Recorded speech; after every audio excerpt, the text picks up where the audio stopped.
Terima kasih atas kesempatannya. Perkenalkan, nama saya Melisa Chandra Devi Fortunata dengan NIM 2019-210057. Di sini saya akan berpresentasi tentang valuta asing. Valuta asing atau falas merupakan suatu kegiatan membeli atau menjual mata uang suatu negara. Sementara kegiatan jual beli valuta asing membentuk suatu pasar yang disebut pasar valuta asing. Nah, pasar valuta asing merupakan pasar keuangan yang tumbuh pesat dan mempunyai ukuran atau kapitalisasi yang sangat besar. Tidak ada pasar dari industri manapun yang bisa menyaingi nilai perputaran pasar valuta asing perharinya. Nah, oleh karenanya, kondisi falas global yang efisien sangat berpengaruh terhadap pertumbuhan ekonomi global. Baik, terima kasih atas kesempatannya. Saya Rizka Nur Aini dengan NIM 2019-210070. Nah, di sini saya akan menjelaskan tentang poin valuta asing. Nah, valuta asing ataupun disingkat dengan falas itu sendiri adalah suatu jenis perdagangan ataupun transaksi yang memperdagangkan mata uang suatu negara lainnya yang melibatkan pasar-pasar uang utama di dunia selama 24 jam secara berkesinambungan. Nah, perdagangan pada mata uang itu berada pada pasar falas yang mempunyai fungsi utama yaitu untuk mempermudah perdagangan dan investasi internasional. Lalu adapun bank sentral itu sendiri biasanya juga sering kali bermain di pasar falas yang dengan tujuan untuk memenuhi ataupun mempengaruhi kurs falas. Lalu adapun fungsi pokok pasar valuta asing dalam membantu lalu lintas pembayaran internasional yaitu ada 3, yaitu yang pertama yaitu mempermudah pertukaran valuta asing serta memindahkan dana dari satu negara ke negara lain. Lalu yang kedua yaitu memberikan kemudahan untuk melaksanakan perjanjian ataupun kontrak jual beli dengan kredit. Dan yang terakhir, yang ketiga yaitu melakukan hedging apabila pada saat yang sama melakukan transaksi jual beli valuta asing yang berbeda untuk menghilangkan ataupun mengurangi resiko kerugian akibat perubahan kurs. Assalamualaikum warahmatullahi wabarakatuh. Terima kasih atas kesempatannya. Saya Dila Anggreni Dewi dengan NIM 2019-210094. Baik, di sini saya akan mempresentasikan tentang transaksi di pasar valuta asing. Nah, pertukaran satu mata uang dengan mata uang lain disebut transaksi falas atau foreign exchange transaction. Nah, dalam transaksi dengan pelanggan non-bank, kebanyakan bank menggunakan kutipan langsung. Nah, kutipan langsung berarti harga atau jumlah mata uang tuan rumah atau domestik per satu unit mata uang asing.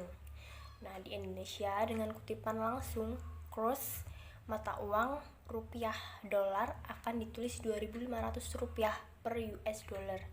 Kutipan tidak langsung berarti jumlah harga atau jumlah mata uang asing per satu unit mata uang domestik.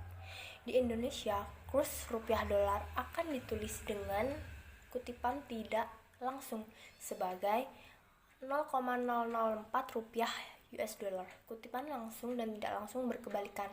1 dibagi 2.500 adalah 0,004. Nah, tipe transaksi di pasar falas dibedakan menjadi transaksi spot dan transaksi forward, namun valuta asing juga menyediakan instrumen swap. Oke, yang pertama transaksi spot. Transaksi spot merupakan transaksi valuta asing dengan penyerahan saat itu juga atau secara teoritis. Meskipun dalam praktek transaksi spot diselesaikan dalam waktu 2 atau 3 hari. Nah, beberapa transaksi bisa diselesaikan dalam waktu 1 hari.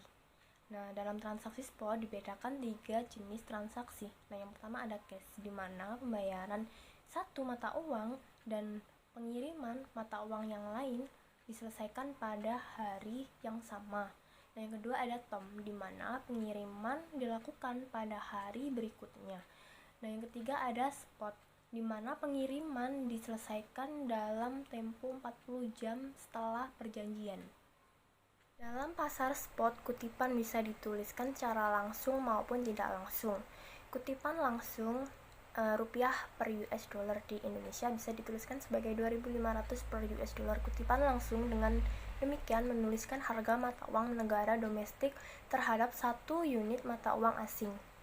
Nah, bank biasanya menyediakan kutipan kurs beli jual seperti 2.500 sampai 2.900 per US dollar. Nah, kutipan tersebut mengatakan bahwa bank bersedia membeli dolar dengan harga 2.500 dan menjual dolar dengan 2.900. Selisih kurs tersebut adalah 400 rupiah per US dollar. Nah, merupakan keuangan bank tersebut. Nah, yang kedua ada transaksi forward. Transaksi forward merupakan transaksi falas atau valuta asing di mana pengiriman mata uang dilakukan pada suatu tanggal tertentu di masa mendatang. Kurs di mana transaksi forward akan diselesaikan telah ditentukan pada saat kedua belah pihak menyetujui kontrak untuk membeli dan menjual. Waktu antara ditetapkannya kontrak dan pertukaran mata uang yang sebenarnya terjadi dapat bervariasi dari 2 minggu hingga 1 tahun.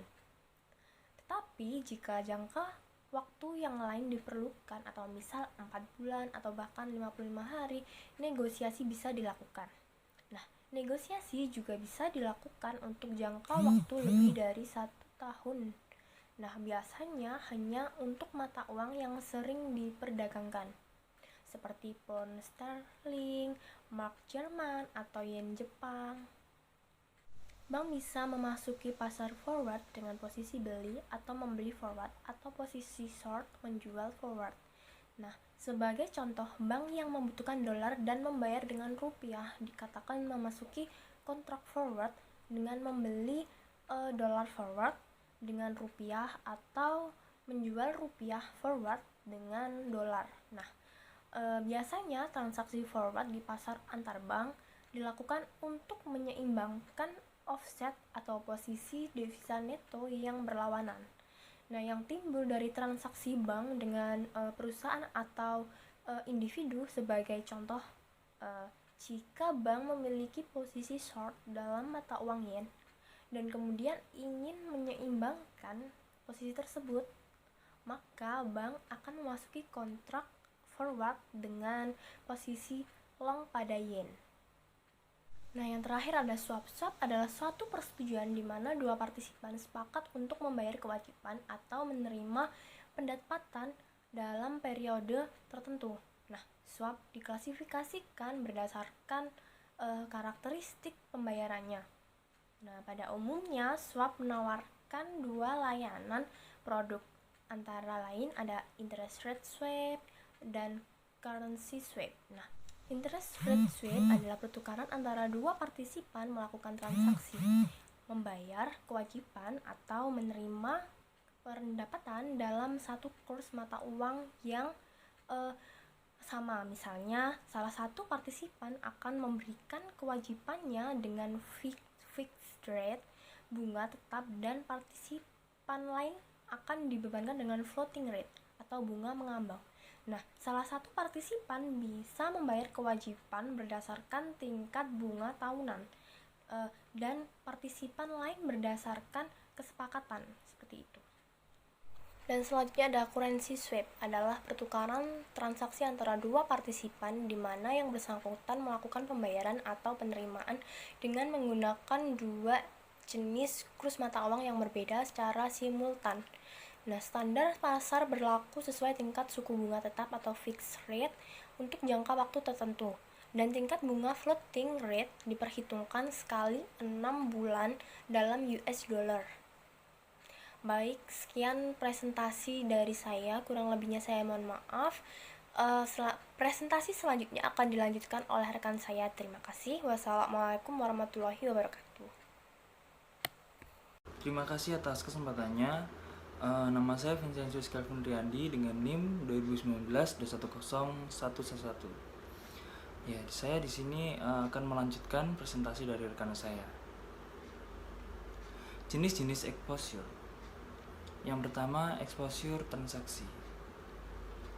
Exposure semacam ini dapat terjadi jika kontrak bisnis menggunakan harga tertentu dengan asumsi kurs yang tertentu juga. Nah, sementara kurs yang terjadi bisa berubah. Akibatnya akan timbul ketidakpastian besarnya aliran kas yang akan diterima dari kontrak tersebut. Dan yang kedua ada exposure operasi. Exposure operasi timbul dikarenakan operasi perusahaan secara tidak langsung itu akan dipengaruhi oleh perubahan kurs mata uang. Nah, dan yang ketiga ada exposure ekonomi. Exposure ekonomi ini dapat didefinisikan sebagai perubahan nilai perusahaan karena perusahaan kurs mata uang. Nah, exposure ini merupakan exposure yang paling penting diperhatikan oleh seorang manajer. Dikarenakan tujuan manajemen keuangan adalah memaksimumkan nilai perusahaan. Nah, menurut sumber pada tahun 2006, exposure ekonomi merupakan tingkat di mana nilai sekarang dari arus kas masa depan perusahaan dapat dipengaruhi oleh fluktuasi kurs. Nah, dan yang terakhir ada exposure konversi. Exposure ini dapat terjadi apabila laporan keuangan dipengaruhi oleh perubahan kurs mata uang. Sekian presentasi dari saya, selanjutnya akan dilanjutkan oleh rekan saya. Terima kasih. Terima kasih atas kesempatannya. Nama saya Yoakim Cisino Musa dengan NIM 2019-210112. Di sini saya akan menjelaskan tentang hedging. Hedging atau lindung nilai berfungsi sebagai instrumen pengembalian risiko berupa kerugian akibat fluktuasi nilai tukar yang manfaatnya dapat dirasakan baik oleh pemerintah maupun pelaku usaha termasuk BUMN. Hedging merupakan suatu strategi untuk mengurangi risiko kerugian yang diakibatkan naiknya harga. Berikut beberapa argumen pro dan kontra penggunaan hedging. Yang pertama ada argumen pro. Manajemen seringkali melakukan kegiatan untuk diri sendiri, menyebabkan hedging tidak akan meningkatkan nilai perusahaan. Argumen kontra yang kedua, nilai yang diharapkan dari kegiatan hedging di pasar adalah nol. Dan argumen kontra yang ketiga, manajemen melakukan kegiatan hedging untuk memanipulasi keuntungan. Selanjutnya adalah argumen yang pro. Yang pertama adalah manajemen mempunyai informasi lebih baik mengenai operasi perusahaan. Yang kedua, hedging dapat mengurangi ketidakpastian aliran kas.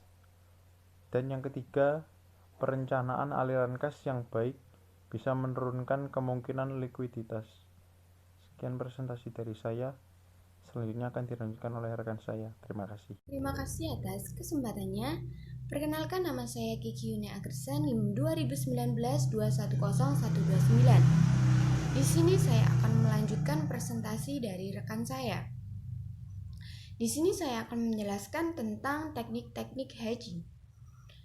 Yang pertama itu ada mengelola forward exchange risk. Transaction exposure itu dapat diatasi dengan beberapa cara. Yang pertama ada contractual, operating, and financial hedge.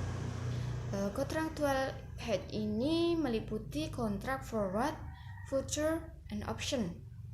Sementara itu, operating, financial, dan financial hedge ini meliputi penggunaan risk sharing agreement, ledge, and legs, swap, dan strategi lainnya.